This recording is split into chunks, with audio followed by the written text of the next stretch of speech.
Yo, give me the money. Give me the money. Yo, whatever you want, man. Whatever you want. Just let me turn around. Turn around. Turn around.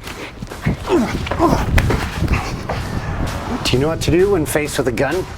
I'm beep, boop, boop, boop, and bam, I'm like this. And he's saying, give me your money. Give him the money. Turn around and be like, hey, I'm gonna go really slow. Please don't shoot me, man. I got kids, right? I'm going around. I'm like, hey, you're totally in control. I'm in no threat to you. Do you mind if I go to my pocket? No, yes, right? You gotta ask all these questions, right? He might just be like, just give me your fucking money, give me your money. And you're like, okay, I'm going in my pocket. Here, I'm grabbing it. Talking about guns today, very controversial subject, but with limited training, you can actually build some pretty solid confidence with. So, when the gun is pointed at me, there's a lot of different things that I can be thinking of. But the first thing that's the most counterintuitive to us as human beings is we actually need to be as close as possible. If we just look at basic physics of that, if this is pointed at me and I take 1, 2 steps back and I move 1 step to the right, he moved his arm maybe 5 degrees. If I go here and take 1 step to the right, now it's 10 or 15 degrees. When we're talking about milliseconds, we're talking about millimeters, right? So it needs to be our best possible situation that we can create. How I get here though, that's tough. Maybe I'm at an ATM and it's at the back of my head, right? So I turn around, I tell them I'll give them anything they want. I'm not gonna try anything fancy. I wanted to be able to know I'm safe. He could have already shot me, so I'm doing pretty good. I can try and distract him. I can try and ask him questions. The second he answers the question is when I go and I do my attack or counter attack. But really, let's just get down to the brass. As it's nice and close again, I'm trying to get off the line. I'm trying not to move my feet because they'll see that. I'm literally just trying to rotate my body off the center as much as I can. My other hand's gonna come up and just make contact. But I don't want to hit this. I trained with somebody once, they hit the wrist, we were training with pellet gun, I actually got shot in the face. So now I go to the forearm. My other hand, I'm trying not to get shot here, and it's going underneath. I love the web hand grip for this one. So I'm bringing this in, I'm squeezing onto it as tight as I can, and I'm trying to match this. That's the hardest part you guys have to train, is when your partner resists, is you're trying to get that. What's gonna do that, even if, say, I could be blind, or they could have dirt in my eye, or maybe they spit in my eye as I turn around, is when I'm here, I'm trying to feel as much as I can. So when I pull into here, if we take a look at his finger, right now his finger's in the trigger. Right away, we know that's an issue. Kyle doesn't train with guns. He's currently squeezing the trigger, just right there, my friend. Perfect, just don't squeeze it. Thank you.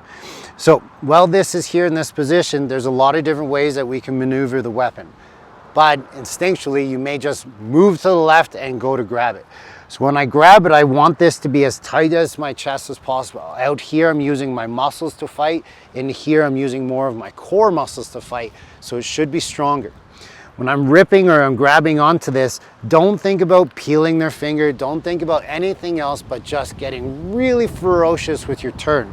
So here, I'm just ripping it as hard as I can. And you can see what happened is when his finger's in the trigger, he rotated, just relax, it rotated out of it this way, right? So we don't have to worry about his finger possibly being stuck in there.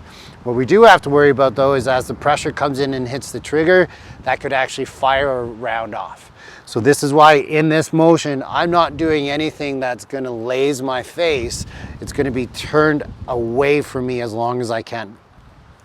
When this starts coming around, if Kyle's closer to me, he can possibly be eating elbows at the time, but if he's far away, it just gives me a better chance to rip it even harder. I never just do one motion though. Think always in threes. 1, 2, 3, could be a back fist. It could look 1, 2, 3, could be a fist. It all depends on their energy and what they're trying to do. So again, while I have this at my center, I'm just ripping that as hard as I can and trying to get away. If you have proper gun training, you should know at this point, tap it, rack it, and possibly go. The reason why we have to make sure we do that is, remember, if the round was fired and I was grabbing the top of this, yeah, my hand might get cut up on the slide for sure. But if the slide is moving forward and it's possibly jammed, I need to know the status of that weapon. So tap it, rack it, and go from there. What if though, if we switch sides please, what if again that's at me, but now I move the opposite direction? So if we come in closer again, as I'm grabbing it, I'm coming in. But now look where his finger is. My left hand is now on it versus my right hand. So when I grab this, I'm just gonna go slow and I start torquing that all the way around, boom, that's where the round's gonna go off.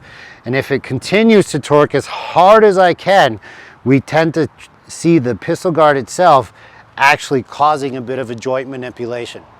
I've worked with police officers who have said that they've actually ripped the finger straight off here because they listened to the training of ripping and ripping as hard as they can. So we're not going to do that to Kyle. He's just going to put his finger underneath. Perfect. So again, on this side, I grab it. He's going to mimic though, like his pinky was going down just a little bit, not a lot, because that pinky will snap so easy. So here I'm going down, 1, 2, 3, tap, rack, and back.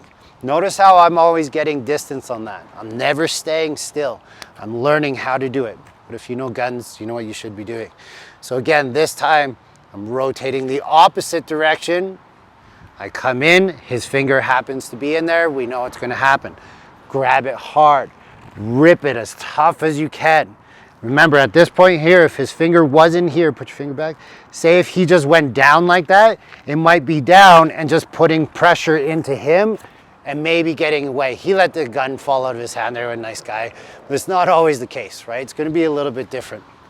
And that's the thing that you need to train a lot of martial arts for, because then you know how to deal with those situations. Do I jump in that moment? Do I run away? Do I have a gun? Do I not? Can I get into my car and possibly drive away super fast? Like there's no guarantee here.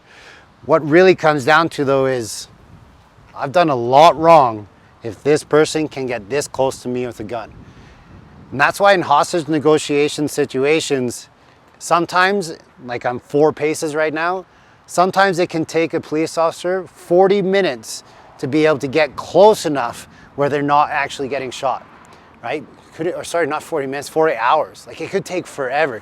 You just don't know, right? What it's really coming down to is, again, if I'm at the ATM, I'm beep, boop, boop, boop, and bam, I'm like this, and he's saying, give me your money, give him the money.